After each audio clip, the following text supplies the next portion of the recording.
ஒரு 15 வயது சிறுவன் மீது ஒரு வழக்கு. கடையிலே ரொட்டி திருடும் போது பிடிபட்டான்.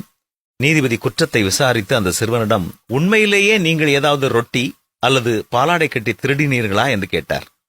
சிறுவன் கீழே பார்த்து பதிலளித்தான், ஆம். நீதிபதி கேட்டார், ஏன்? நீங்கள் வாங்கியிருக்க முடியாதா? பணம் இல்லை. குடும்பத்திடமிருந்து பெற்றுக் கொண்டிருக்கலாமே. வீட்டில் நோய்வாய்ப்பட்ட மற்றும் வேலையில்லாத அம்மா மட்டும்தான் இருக்கிறார்கள். நீங்கள் எதுவும் செய்யவில்லையா? கார் கழுவுவது என்னுடைய வழக்கம். என் அம்மாவை கவனித்துக் கொள்ள ஒரு நாள் விடுமுறை எடுத்தபோது நான் வேலையிலிருந்து நீக்கப்பட்டேன். நீங்கள் வேறு யாரிடமும் சென்று உதவி கேட்கவில்லையா? காலையிலிருந்து வீட்டை விட்டு வெளியேறி சுமார் 50 பேரிடம் சென்றேன், ஆனால் உதவி செய்யவில்லை. எனவே இந்த நடவடிக்கையை நான் கடைசியாக எடுக்க முடிவு செய்தேன். வாதங்கள் முடிந்ததும் நீதிபதி தீர்ப்பை சொல்லத் தொடங்கினார். திருட்டு, குறிப்பாக பசியுள்ள சிறுவன் ரொட்டி திருடுவது மிகவும் வெட்கக்கேடான குற்றமாகும். இந்த குற்றத்திற்கு நாம் அனைவரும் தான் பொறுப்பு.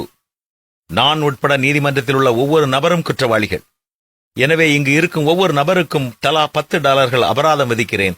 $10 கொடுக்காமல் யாரும் இங்கிருந்து வெளியேற முடியாது. இவ்வாறு கூறி நீதிபதி தன்னுடைய பாக்கெட்டிலிருந்து $10 எடுத்து பேனாவை எடுத்து அதன்படி பெயரை எழுதத் தொடங்கினார்.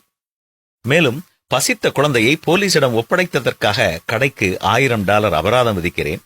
மேலும் பட்டினி கிடக்கும் சிறுவனிடம் நீதிமன்றத்தில் வழக்கு தாக்கல் செய்ததற்காக காவல்துறைக்கு அதே தொகை அபராதம் விதிக்கப்படுகிறது. இந்த சிறுவனுக்கு அபராத தொகை முழுவதையும் கொடுத்து அந்த சிறுவனிடம் இந்த நீதிமன்றம் மன்னிப்பு கேட்கிறது. தீர்ப்பை கேட்டதும் நீதிமன்றத்தில் இருந்தவர்களின் கண்களில் இருந்து கண்ணீர் கொட்டியது. அந்த சிறுவனின் கை விலங்குகளும் அவிழ்க்கப்பட்டன. கண்ணீரை மறைத்துக் கொண்டு வெளியே வந்த நீதிபதியை சிறுவன் மீண்டும் மீண்டும் பார்த்துக் கொண்டிருந்தான்.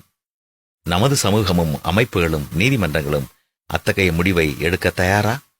பசியால் வாடும் ஒருவன் ரொட்டி திருடினால் பிடிபட்டால் அந்த நாட்டு மக்கள் வெட்கப்பட வேண்டும். உங்களை சுற்றியுள்ளவர்கள் உணவில்லாமல் தூங்கக்கூடாது.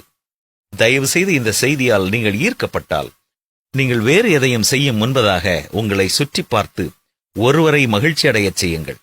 நீங்கள் எவ்வளவு சிறியவராக இருந்தாலும் சரி, நீங்கள் இன்னும் சிறப்பாக இருக்கிறீர்கள். உங்களிடம் உள்ள சிறியவற்றிலிருந்து கொடுங்கள். கொடு, உனக்கு கொடுக்கப்படும்.